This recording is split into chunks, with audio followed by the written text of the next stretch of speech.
Aderhold is playing Donnie Lott's 9602-7 as part of 9602 Fest. Let's see.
Tell us a little bit about yourself, your name and where you're from and who you've played with, and just whatever you would like to share with us.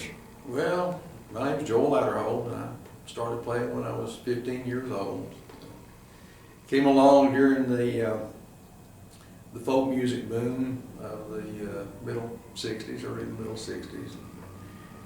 And started out, had a friend that had a guitar and wanted to get an instrument that we could play music together with. And so ended up got a banjo, got a 4-string banjo for Christmas, which nobody knew anything about as far as instruction.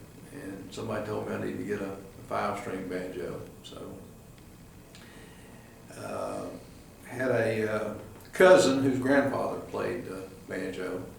He used to play it for square dances, had no open back 5-string banjo. So got it and took it, had to have some work done, have a head put on it and get it to where it was playable. And started taking lessons from a guy named Bertram Levy, who's still active in the music scene up in the New England area. And he was a student at Emory University, and so I went over there and took about 2 lessons from him, and he got transferred to Duke. And so he got me started, and I was amazed the first lesson I went for, and he opened a banjo case up and pulled out a RB 250 master tone, and started playing 3-finger style. And he told me that he'd be teaching me how to play Scruggs style banjo, and I was just totally blown away because I'd heard the Beverly Hillbillies theme music. They'd come on about that time that series had started, and I honestly thought that it took about 3 people to make that much, get that much music out of banjos. I thought there were about 3 banjos going on, and he started playing that, and I was just blown away by it. And so he got me started, and then told me he was going to be transferring and wouldn't be able to get lessons from him any longer. So he said, I've taught you enough, taught you the fundamentals. If you'll just now start to listen to the music, get records, all the records you can get, and eventually whenever you get to the point that you can play with somebody, great to get with a group, and that'll take your playing to the next level. So that's the way it progressed. Back in the day, there wasn't a lot of resources to learn from, not like there is now. had to get records, 45 RPM records, I'm sure, like you did, Gary, and just slow them down to 33 to where you could kind of sit there and try to figure out what was going on. So did a lot of that, and then eventually got around other players, people like Don Norman, who was a very advanced player at that time, and I learned a lot from being around Don and watching him play. And started out playing with a group called the Blue Ridge Gentlemen back in about 68. That was Roy Fowler, and Tim Talton, and George English, Tim and Talton and George you. English. And we cut an album about 1970. I have that album in still. 71. And we played together for about 4 years or so, and then ended up marrying a North Carolina girl, Erling Arrowwood at the time, and her family had a band up in family group out of the Statesville, North Carolina area. We happened to meet at a fiddler's convention and started this long-range courtship. After a year and a half, we got married and settled in the area that I was from, around the Stone Mountain area. And then shortly after that, we started playing with a group that's been around for a number of years, Bluegrass Five, out of Carrollton, J.N. Only Baxter, and played with them for about 15 years. Yeah. And I played briefly with that group. played some with them, absolutely. Yes. Yeah. Super people. Wonderful, wonderful people. Great harmony, just first class the way that they played and sang. And so I stayed with them for 15 years. And for about the last, I guess, 16, 18 years, been playing with a group called the Skillet Lickers, which they go all the way back to the 1920s. Gid Tanner was the founder of that group, and one of the first groups to record country music back in the 20s and 30s.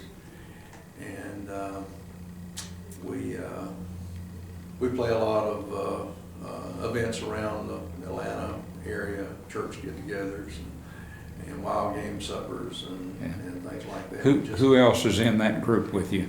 Phil Tanner, which is Gid's grandson, Okay. leads the group, and then Phil's son is the fiddler in the group. Of course, Phil's a fiddle player as well. And Phil plays guitar in the group, and then Brian Stevens, my son-in-law, he plays the mandolin with us. Larry Nash plays the bass, and the fellow named Fleet Stanley plays the dobro. And we've done several theater events. We've done about 4 runs of Smoke on the Mountain at the Cumming Theater there in Cumming, Georgia, an old schoolhouse that they've turned into a community theater, and we performed there for several years doing that.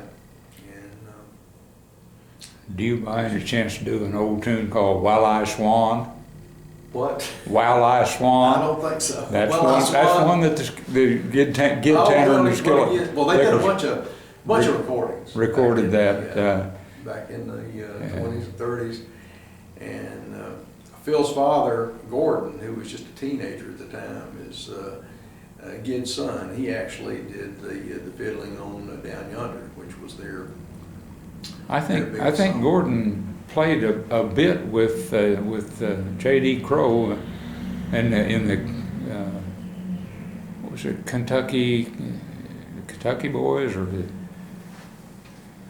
maybe about 1964, I think, because I remember meeting Gordon Tanner in Lexington. Gordon Terry, that was a. Oh, was that Gordon Yeah, Terry? Gordon Terry. He played with Bill Monroe and Oh, okay. Yeah. Dennis Fiddler.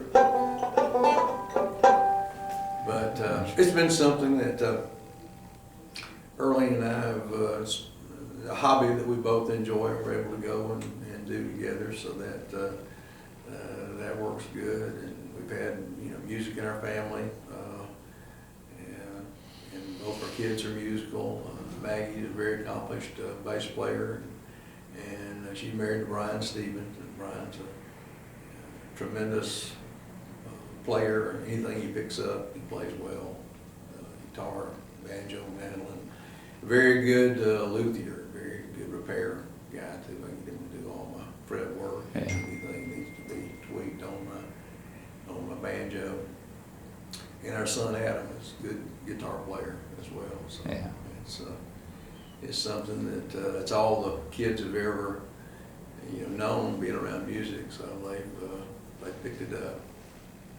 Well, from my personal standpoint, you and Earlene have blessed an awful lot of people with your music, and I think I've said a number of times, I think Earlene's found the fountain of youth somewhere because the years have been very kind to her, and she's a lovely woman and She's a dear sister. a beautiful person inside and out. Yes, absolutely. Well, thank you, Joel. I've enjoyed being able to hear you play again, and it's always a joy to get together, and it's a blessing to know that we'll have eternity. Yeah.